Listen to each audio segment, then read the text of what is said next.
옛날 사람들이 주변에서 흔히 볼 수 있는 새들 중에서 가장 작은 새는 참새였다고 합니다. 그러니 이런 작은 새, 참새의 발은 또 얼마나 조그맣겠습니까? 그런데 이 새의 발에 피가 한 방울 묻어 있다고 가정하면 그 피가 눈에 잘 띄겠습니까? 그래서 비교할 수 없이 아주 작은 것 또는 하찮은 것을 가리켜 조족지혈이라고 했답니다. 쉽게 말하면 새발의 피라는 뜻입니다. 그런데 이 말과 의미가 비슷하지만 폭이 더 넓혀서 더 작은 것을 가리킬 때는 창의 일적이라는 말을 쓰기도 합니다. 이것은 큰 바다에 물방울 하나라는 뜻입니다. 이것이 오늘 설교의 제목입니다. 지난 2주간은 우리 요나서 3장을 살펴보았습니다. 요나 선지자의 외침과 이 외침을 듣고 니느웨 백성이 보인 회개에 대해서 생각해 보았습니다. 오늘도 지난 설교들과 연관된 내용이긴 하지만 예수님께서 말씀한 내용입니다. 본문을 잘 이해하기 위해서 3가지를 살펴보겠습니다. 첫째, 어째서 예수님께서는 이 말씀을 하셨는가? 둘째는 예수님께서 말씀하신 이 말씀의 뜻은 무엇인가? 셋째는 이 말씀이 우리와는 어떻게 연관이 되는가? 이렇게 셋을 살펴보겠습니다. 첫째입니다. 어째서 예수님께서 오늘 본문과 같은 이 말씀을 하셨을까?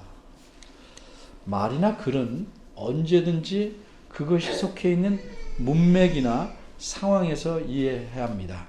그렇지 않으면 오해가 생기는 법입니다. 간단히 예를 듭니다. 엄마가 아이에게 이렇게 말합니다. 저것 좀 훔쳐봐. 이 말을 들으면 깜짝 놀랄만 합니다. 부모가 자식에게 뭘 훔치라니. 그런데 지금 아이가 손에 걸레를 들고 있다는 상황이라는 것을 안다면 놀라지 않을 것입니다. 이처럼 말을 제대로 이해하려면 반드시 그 상황을 알아야 합니다. 그래서도 그 글을 그런 내용이 나온 상황을 알아야 합니다. 오늘 본문의 말씀을 예수님이 어째서 그렇게 말씀하셨는지 이유를 알려면 어떤 상황인지 알아야 합니다. 그래서 상황을 안다는 것은 그 본문이 속한 문단을 살펴봐야 알 수 있는 겁니다. 이 문단은 최소한 38절에서 42절까지입니다. 이 문단을 보면 어떤 사람들이 예수님께 부탁을 했고 예수님께서 이 부탁에 대해서 대답하신 내용입니다. 일단 부탁의 내용이 뭔지 그 내용이 담겨있는 38절을 보겠습니다. 이 구절을 보면 어떤 사람들이 예수님께 겉보기에는 매우 정중하게 부탁합니다. 이들이 누굽니까? 서기관과 바리새인 중 몇 사람입니다. 우리가 잘 아는 대로 서기관이란 그저 단순히 글을 쓰는 사람이 아니고 하나님의 율법을 가르치는 이른바 교수입니다. 그리고 바리새인들은 자신들이 배운 하나님의 율법대로 살려고, 근데 문제는 그 정신보다는 글자 그대로 기계적으로 살아가려고 합니다. 어쨌든 바리새인들은 일반 사람들에게는 경건한 사람이라고 인정을 받는 사람들입니다. 그런데 이렇게 하나님의 율법을 가르치고 하나님 말씀대로 살려고 하는 사람들이 특별히 예수님을 반대하고 비난하고 핍박합니다. 이들이 그렇게 하는 것은 하나님을 위해서 그렇게 한다고 생각합니다. 엄청난 착각입니다. 예수님은 그 사람들의 실체를 아십니다. 겉으로는 정말 경건하게 살지만 속으로는 하나님 말씀이 아니라 자신들이 정한 규칙들을 지키려고 하나님 말씀을 저버리고 있다는 사실을 아십니다. 뿐만 아니라 예수님께서는 이 바리새인과 서기관 중에 몇 사람이 이렇게 나와서 부탁하는 이유나 동기도 잘 알고 계십니다. 그래서 대답하십니다. 어떻게 하셨습니까? 39절입니다. 39절 한마디로 말하면 거절하신 겁니다. 예수님의 대답을 잘 살펴보겠습니다. 그들을 가리켜 악하고 음란한 세대라고 표현하십니다. 서기관들과 바리새인들은 자기들뿐만 아니라 수많은 유대인들을 가르쳐서 자신들을 따라서 살게 만듭니다. 그 결과 그 시대 대부분의 유대인들은 악하고 음란합니다. 겉으로는 경건합니다. 그래서 이 사람들의 부탁을 들으시고 그 시대 사람 전체를 묶어서 세대라고 표현하신 겁니다. 그런데 여기서 음란하다는 뜻은 특별히 하나님과 관계에 빗대서 비유적으로 말한 겁니다. 이들은 하나님을 섬기지 않고 겉은 섬깁니다. 다른 신을 섬기는 이방인들처럼 하나님을 믿는다고 하지만 하나님을 사실상은 버렸기 때문입니다. 하나님을 버린 게 뭡니까? 그의 말씀을 무시하고 살기 때문입니다.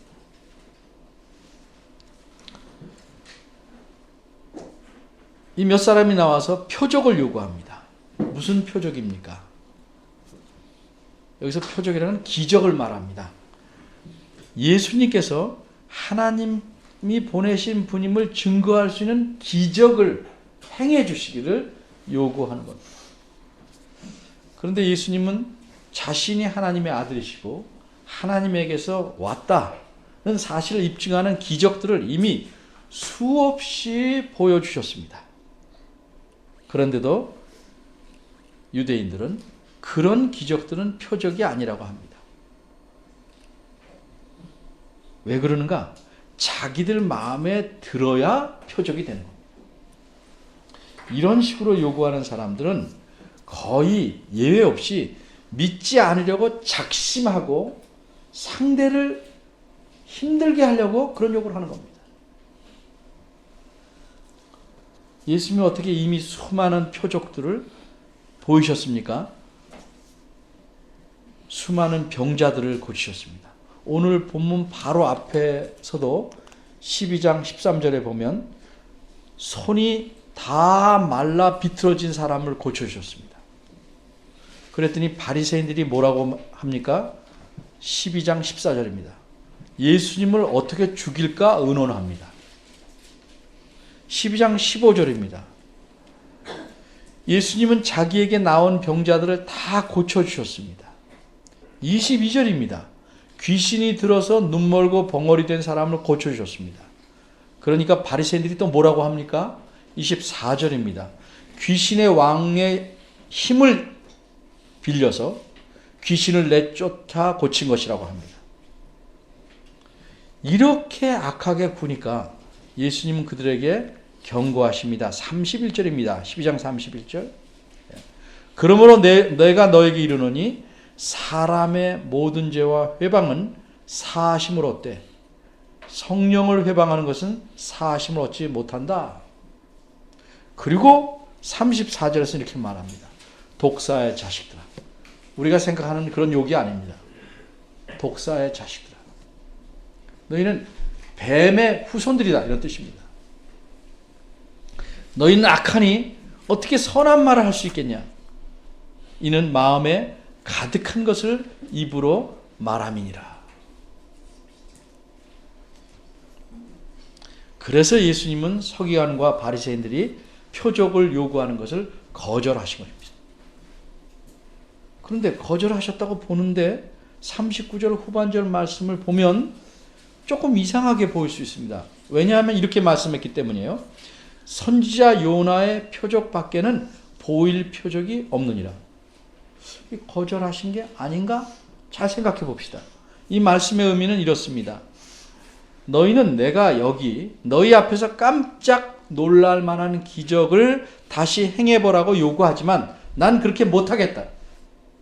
왜냐하면 이미 충분히 너희에게 보여주었지만 너희가 계속 부인하고 있기 때문이다. 그래서 나는 옛날에 있었던 요나 선지자에 관한 사건을 말해주겠다. 이것이 너희가 요구하는 표적과 같은 내가 하나님에게서 온 자라는 사실을 보여주는 표적과 같은 역할을 하게 될 것이다. 이런 뜻입니다. 어떤 역할을 하는가? 그래서 예수님은 40절과 41절을 말씀하신 것입니다. 40절에 대해서는 제가 요나서 2장을 설교할 때 넉넉히 설명드렸습니다. 오늘 두 번째로는 41절 말씀, 예수님께서 하신 말씀의 뜻은 무엇인가? 이거를 두 번째로 생각해 보겠습니다. 41절의 말씀을 알려면 바르게 해석하는 것이 필요합니다. 여러분이 보시다시피 41절에는 40절과 마찬가지로 요나에 대한 말씀이 들어 있습니다. 그래서 요나에 대한 이야기를 우리와 다르게 생각하는 사람들에 대해 좀 먼저 말하고 다시 와서 이 말씀의 뜻을 생각해 보겠습니다. 어떤 사람들은 심지어 성경학자들이라는 사람들도 성경에 있는 이 요나라는 책에 있는 내용이 사실이 아니라고 주장합니다. 아주 쉽게 말해서 그 내용은 거짓말이라는 것입니다. 그런데 그렇게 직접되고 거짓말이라고 하면 좀 자기도 머쓱하고 또 반발이 생기니까 부드럽게 이렇게 말합니다. 뭐라고 말하는지 아십니까? 요나의 이야기는 동화라는 겁니다. 마치 제가 제대로 말하는지 모르는데 팅커벨이라는 요정이 나오는 그 피터팬인가요? 그 이야기처럼 실제로는 일어나지 않는 근데 꾸며낸 동화라고 말합니다. 아무리 말을 그럴듯하게 꾸며대도 그들이 말하는 핵심은 요나서에 있는 내용은 사실이 아니고 꾸며낸 것, 거짓이라는 주장입니다. 그럼 어째서 그들은 그렇게 말합니까? 그 이유는 한 가지 들면 어떻게 사람이 고기 뱃속에 들어가서 3일 동안 있다가 다시 나올 수 있냐는 겁니다. 따라서 그 이야기는 다른 동화들처럼 우리에게 어떤 교훈을 주기 위해서 잘 각색한 이야기라고 주장합니다. 이런 주장이 여러분 듣기에 어떡합니까? 성경에서 교훈만 얻으면 됩니까? 이 주장을 듣고 그럴만하다. 목사님이 그렇게 분위기가 그러면 안 된다는 식으로 몰아가지만 않았다면 그럴만하다. 그럴 수 있겠다고 생각하고 싶습니까? 아니면 그렇게는 아니어도 그런 건 좀 곤란하다 이렇게 생각하십니까? 아니면 그렇게 주장하는 건 매우 심각하게 잘못됐다 이렇게 생각하십니까? 문제는 어떻게 보든지 간에 그렇게 생각하는 이유나 근거가 성경적이냐 하는 겁니다. 여러분은 이 세 가지 중에 어떤 생각을 갖고 계십니까? 제가 말씀을 드릴 것이니까 자신의 생각이 틀렸으면 혹은 좀 옆으로 나갔으면 잘 정리해 주시기 바랍니다. 단적으로 말해서 그런 주장이 그럴 수도 있다고 생각하거나 좀 곤란하다 그래도 나올 수 있는 정도의 주장이다라고 여기시는 분들은 그 사람은 성경관, 즉 이 성경을 무엇이라고 어떻게 생각하느냐 하는 그 관점이 똑바로 세워지지 않은 사람입니다. 물론 말로는 성경이 하나님 말씀이라고 말하고 그렇게 믿는다고들 다 합니다. 근데 사실은 성경이 하나님 말씀이 무엇인지를 의미하는지 제대로 모르고 말하는 것입니다. 성경이 하나님 말씀이라고 하는 것에는 최소한 두 가지 내용이 담겨 있어야 합니다. 하나는 성경이 어떻게 하나님 말씀일 수 있느냐 하는 내용을 알아야 됩니다. 또 하나는 성경이 하나님 말씀이라면 그것은 어떤 의미를 갖느냐에 대한 내용을 알아야 됩니다. 첫 번째 것부터 생각합니다. 성경이 어떻게 하나님의 말씀일 수 있느냐. 성경은 사실상 하나님이 펜이나 연필을 들어서 줄줄 써내라 하신 것은 아닙니다. 사람들이 오랜 세월에 거쳐서 수많은 사람들이 기록한 겁니다. 그래서 이 글을 이해하려면 사람이 사용하는 글의 문법을 따라 이해해야 합니다. 내 마음대로 신통방통하게 이상야릇하게 이해하거나 해석해서는 안 됩니다. 그러면 이상한 해석이 되는 겁니다. 그 대표적인 것들이 다 이단입니다. 여기 가까운데 신천지 이런 사람들. 그런데 이 성경을 쓰신 분들은, 기록자들은 자기 생각과 느낌과 지식을 자기 마음대로 쓴 것이 아닙니다. 하나님의 감동을 받아서 정확히 표현하자면 하나님의 영감으로 기록한 것입니다. 하나님께서 의도하신 대로 정확하고 분명하게, 그러나 자기의 의지를 제한받지 않고 썼습니다. 예를 들면 베드로 전서와 베드로 후서는 예수님의 제자인 베드로가 썼습니다. 그럼 베드로가 쓰면 무조건 영감을 받았느냐? 그거 아닙니다. 만일 베드로가 이 두 책 외에 다른 것을 썼다면 그것도 성경으로 인정해야 되는가? 아닙니다. 귀중한 책일 수는 있지만 성경으로 인정할 수 없습니다. 이 성경책 66권 안에 포함된 책들만 하나님의 말씀으로 인정됩니다. 이유는 이 책들을 쓸 때에만 하나님이 그 사람들을 영감하셨기 때문입니다. 이 영감했다는 말은 뭐냐? 이 영감의 결과는 성경 말씀에는 진실되지 않은 것이 하나도 없다는 뜻입니다. 그리고 인간에게 유익하지 않은 것이 하나도 없다는 뜻입니다.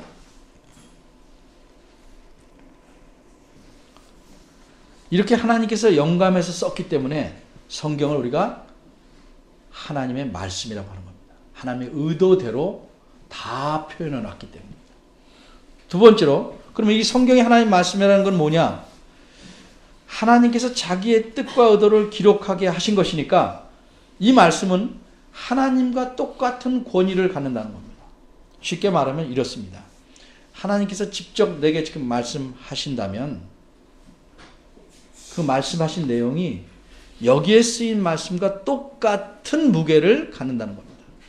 뒤집어 말하면 여기 쓰인 말씀이 하나님이 지금 나한테 들려주는 게 있다면 그 음성과 똑같은 무게를 갖는다 이 말이죠.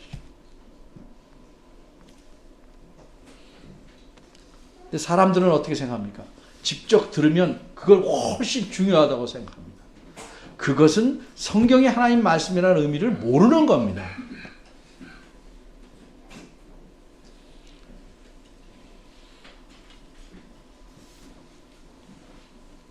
우리가 사람의 말을 들을 때 정확히 하기 위해서 글로 써줘. 그게 정확한 거죠. 새롭게 들은 것, 그것을 더 중요하게 여기는 것은 하나님 말씀을 인정하지 않고 자기 경험을 더 하나님 말씀을 위에 두는 겁니다. 그렇게 하는 게 이단입니다.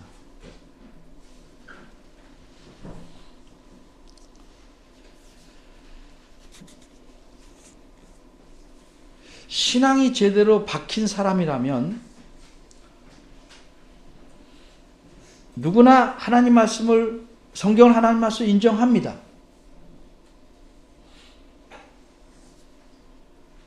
누구나 인정합니다. 그런데 내가 본 어떤 것은, 특별하게 본 것은 하나님에게 왔다고 인정해주는 증인이 있습니까? 자기 외에는 없습니다. 여러분 중에 신비한 일을 겪는 사람을 비난하려는 게 아닙니다. 잘 생각해 보십시오. 내가 그렇게 확신하는 것 외에는 증거가 없습니다. 따라서 그 말은 하나님이 말씀하지 않으실 수도 있다 이 말이에요. 그것을 자기가 그렇다고 들을 수도 있다 이 말이에요.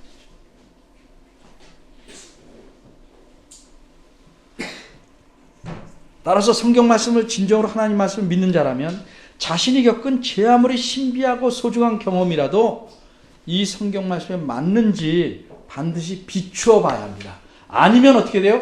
버려야 합니다.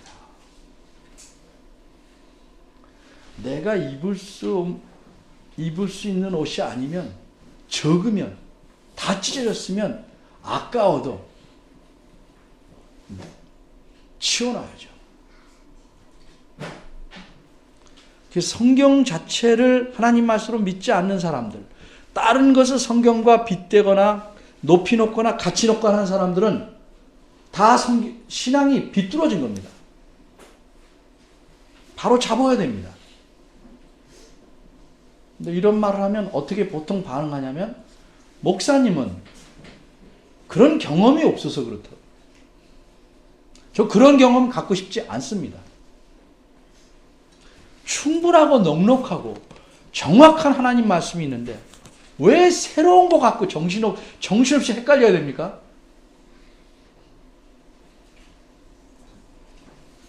성경을 하나님 말씀으로 받아들인다면 내가 겪은 모든 것, 이 세상의 모든 것을 여기에 비춰보는 거예요. 여기 안 맞으면 다 참되지 않은 겁니다. 다 거짓된 것이고 비뚤어진 것입니다. 그럼 요나서를 동화라고 보는 사람들의 입장은 무엇입니까? 성경이 그것을 사실이라고 말하고 있는데 동화라고 본다는 것은 아무리 그들이 입으로 뭐라고 말한다 할지라도 실제로는 하나님 말씀으로 요나서를 믿지 않는 겁니다. 그건 뭘 또 의미합니까? 하나님을 거짓말쟁이로 만드는 겁니다.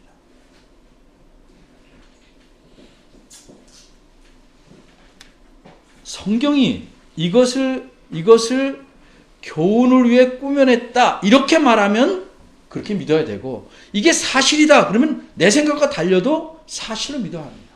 성경이 말씀하는 대로 믿어야 합니다. 왜? 그것이 하나님 자신의 말씀이니까.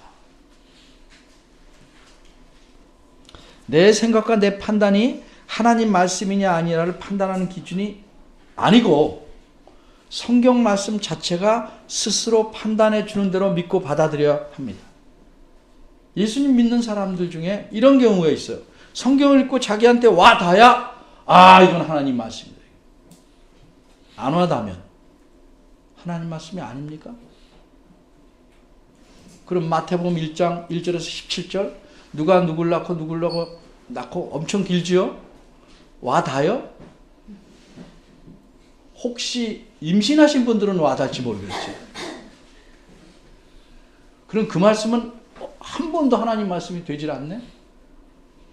또 와닿다는 말씀이 어떤 사람에게는 와닿고 어떤 사람은 안 와닿아요. 그건 무슨 어떻게 기준해야 됩니까? 문제는 하나님 말씀이 아니야를 하나님 말씀 자체를 기준으로 삼는 게 아니고 내 감정이나 판단으로 삼는다는 게 큰 문제입니다. 그건 신앙이 아닙니다.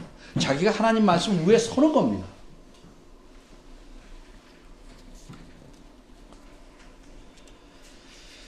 요나서를 이런 식으로 믿는 사람들은 예수님이 갈릴리 바다 위를 걸어오신 사건도 그렇게 해석합니다. 달빛의 그림자가, 예수님의 그림자가 바다 위를 비춰서 그렇게 보였다는 겁니다. 그걸 그럴 수 있다고 생각하는 경건한 게 보이는 그리스도인들이 많습니다. 자, 정리하면 요나서 이야기가 가짜입니까? 꾸며낸 이야기입니까? 아닙니다. 오늘 본문에서 예수님이 어떻게 말씀하셨습니까? 예수님은 요나의 표적밖에 보여줄 것이 없다 하시면서 요나에 대해서 두 가지 사실을 말씀합니다. 그거 어디예요? 40절에 하나, 41절에 하나. 요나가 밤낮 사흘을 큰 물고기 뱃속에 있었던 것 같이, 있었다고 꾸며낸 것 같이 아닙니다. 그랬던 것처럼 사실이 인자도 밤낮 사흘을 땅속에 있으리라. 예수님께서 요나가 정말 큰 물고기 뱃속에 있었다고 인정하셨습니다. 만일 예수님이 이 동화를 인용한 것이라면 자신이 땅속에서 3일 동안 죽어 있으라고 말씀도 사실이 아니고 동화일 수밖에 없습니다. 근데 사실은 어땠나요? 정말 예수님은 죽으셨고 다시 살아나셨습니다. 이 사실을 어디에 연관시켰습니까? 요나가 물속의 뱃속에서 3일간, 정확한 죽은 시점은 모르겠지만 어쨌든 그 안에서 결과적으로 죽었다는 사실과 연관했습니다. 그 다음 요나는 어떻게 됐습니까? 41절을 보면 요나가 니느웨에 가서 전도를 하였습니다. 하나님 말씀을 전했습니다. 그러니까 요나는 물고기 뱃속에서 죽었으나 물고기 밖으로 살아나온 겁니다. 그 뒤에 니느웨에 가서 하나님 말씀을 전했습니다. 우리가 지난번에 설교를 통해서 살펴본 요나서 3장 이야기 그대로입니다.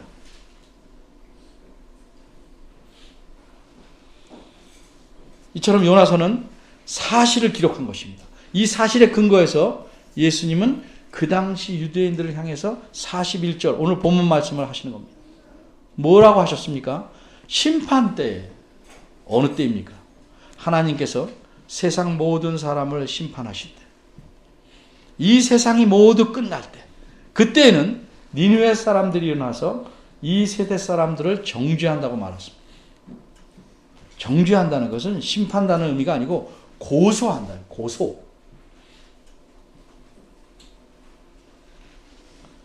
이 세대 사람들, 즉 예수님 시대의 유대인들이 마땅히 예수님 말씀을 듣고 회개해야 하는데도 그렇게 하지 않을 뿐만 아니라 오히려 예수님을 핍박하고 죽이려 한 것이 얼마나 악한 짓인지, 잘못된 것인지 니느웨 사람들이 그들의 잘못을 지적하고 증언한다는 의미입니다. 결론은 뭡니까? 나를 믿지 않는 너희 유대인들은 멸망을 받을 것이라는 사실입니다. 어째서 그렇습니까? 예수님 자신이, 하나님의 아들이신 예수님 자신이 전하는 말씀을 듣고도 회개하지 않았기 때문입니다. 윌리엄 핸드릭슨이라는 미국의 유명한 아주 탁월한 신학학자가 있었습니다. 1982년에 돌아가셨습니다. 이 본문에서 요나와 예수님을 여러 가지로 비교합니다. 몇 가지 소개해 봅니다. 왜 이렇게 하냐면 예수님이 자신을 가리켜 요나보다 더 크다. 그런데도 그들은 회개하지 않았다. 그래서 비교하는 겁니다.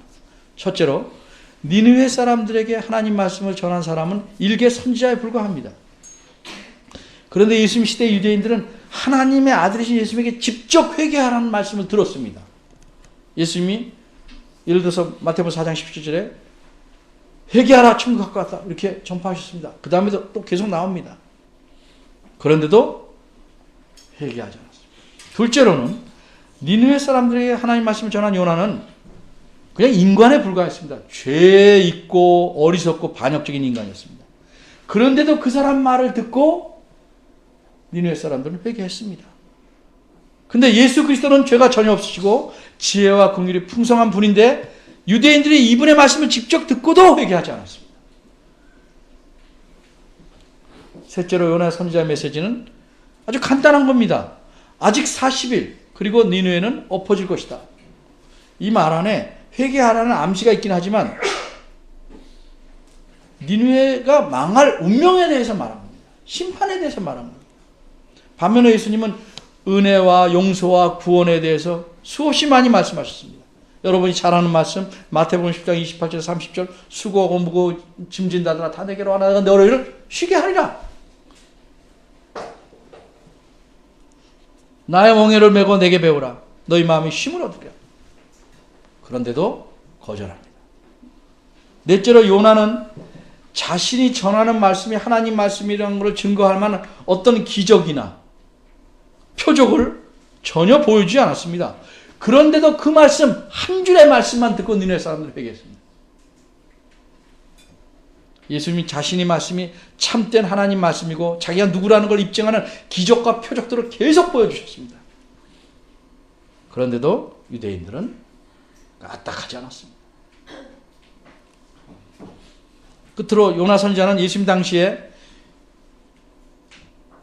유대인들이 누리는 그런 영적인 유익들을 전혀 누리지 못한 이방 민족에게 하나님의 말씀을 전했습니다. 근데도 그들은 회개했습니다. 유대인들은 어떤 사람입니다. 예수님 당시에 구약의 말씀을 가졌죠. 하나님의 언약을 가졌죠. 하나님의 약속을 가졌죠. 하나님을 익히 조상대부터 알아왔다고 하는 사람들입니다. 그런데도 불구하고 예수님께서 전하신 하나님 말씀을 거절하고 듣지 않고 회개하지 않았습니다. 마치 쉽게 말하면 열심히 교회 다니는 사람이 하나님 말씀 증거하는 것을 거절하고 오히려 안 믿는 사람은 그 말을 받아들이는 것과 같은 상황이라 이런 말입니다.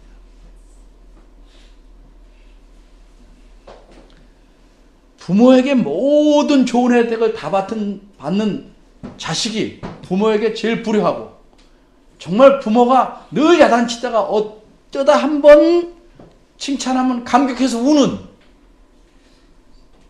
그런 자식, 거기에 비교할 수 있을 겁니다.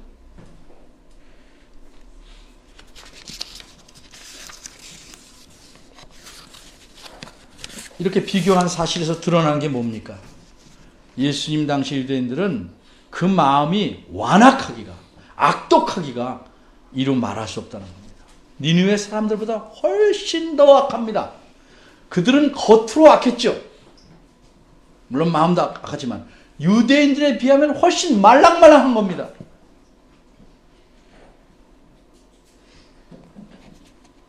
하나님을 믿는다고 하면서 자신들은 하나님 말씀대로 사는 의로운 자들이라고 하면서도 하나님 말씀을 거절하고 하나님이신 하나님의 아들 예수 그리스도를 부인하고 믿지 않았습니다. 오히려 그분을 죽이려 갖고 마침내 십자가에 못 박았습니다. 이런 사람들 어떻게 되어야 합니까? 마땅히 심판 때에 엄하게 심판을 받아야 합니다. 예수님은 요나 선지자는 상대가 되지 않는 위대한 분입니다. 그래서 자신을 가리켜 요나보다 더 큰 이라고 표현했습니다. 41절 맨 뒷부분은 요나보다 더 큰 이가 여기 있다 이렇게 되어 있는데 정확히 직역하면 이렇습니다. 그리고 보라 요나보다 더 큰 이가 여기 있다 이렇게 말씀하셨습니다. 자신을 가리켜 요나보다 더 큰 이라고 표현했는데 이건 매우 겸손한 표현입니다. 요나는 나에 비하면 세 발의 피다 이렇게 말하지 않았습니다. 그죠? 요나보다 더 크다. 굉장히 겸손한 표현이십니다. 예수님께서 말씀하시기를 여자가 낳은 자 중에 가장 위대한 자라고 말씀하신 자가 있는데 누구죠? 세례 요한입니다. 세례 요한. 그 세례 요한이 예수님을 자기가 비교해서 이렇게 말했습니다. 나는 그분의 신들매 샌달의 끈도 들고 다니기에 부족하다. 무슨 뜻이에요? 그분의 종이 되기도 부족하다. 노예가 되기도 부족하다라는 뜻입니다. 그럼 요나는 예수님에 비하면 사실 세 발의 피, 더 정확히 말해서 창의 일적입니다. 그렇게 위대하신 분이 하나님이신 그분이 하나님 말씀을 전했습니다. 그런데도 회개하지 않습니다. 세 번째로 이 말씀이 우리와 어떻게 연관되는가? 이걸 알려면 항상 기록자가 이 본문을 기록한 자가 왜 이것을 기록했나? 목적을 알아야 됩니다. 그것은 한마디로 장차 예수님께서는 자신의 말씀을 듣고도 회개하지 않은 결국 예수 믿지 않은 자를 멸망시키신다는 사실입니다. 예수님 시대에 유대인들뿐만 아니라 어느 시대 누구에게나 마찬가지입니다. 그래서 성경 말씀에 기록해 놓은 겁니다. 이 성경 말씀에는 정말 큰 바다처럼 수없이 많은 내용들이 이 하나님 말씀들이 기록되어 있어서 이것을 듣고 배웁니다.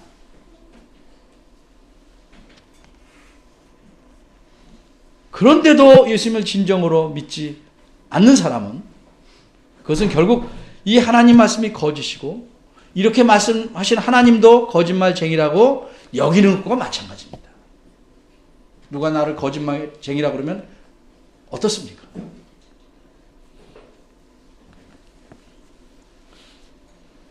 히브리서 9장 27절 보면 한 번 죽는 것은 사람에게 정하신 것이요 그 후에는 심판이 있다고 말씀합니다.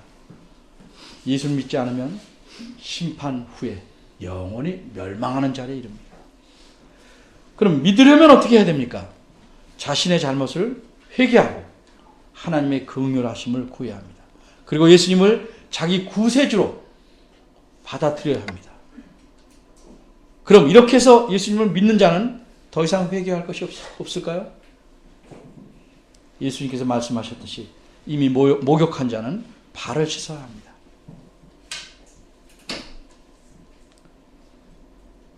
발을 안 씻으면 구원이 없다 이런 뜻 아니고 크고 작은 자신의 잘못을 회개하고 하나님을 기쁘시게 하기 위해 살아가도록 힘쓰는 겁니다.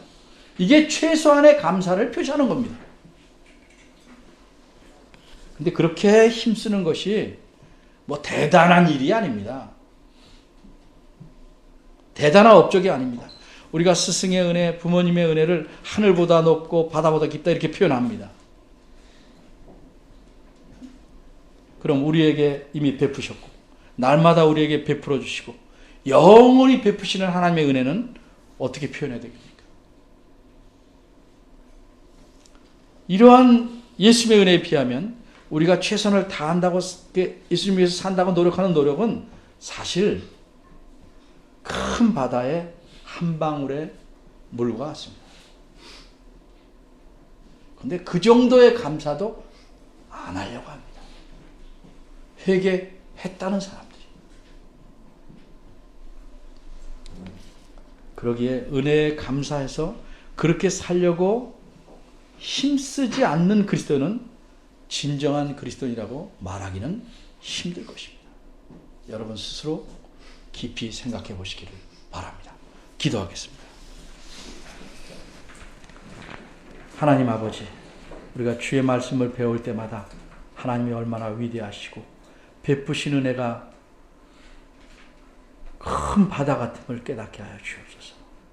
하나님께서 우리에게 복 주신다고 약속하셨습니다. 그렇게 주실 줄 믿습니다. 그러나 은혜에 감사하는 것보다도 복을 달라고 졸르지 않게 하시고 하나님의 은혜에 감사하며 살려고 무진 애를 쓰는 참 진정한 그리스도인이 되기를 저희들이 소원합니다. 저희를 긍휼히 여겨주시고 이끌어 주시옵소서. 예수님의 이름으로 기도합니다. 아멘.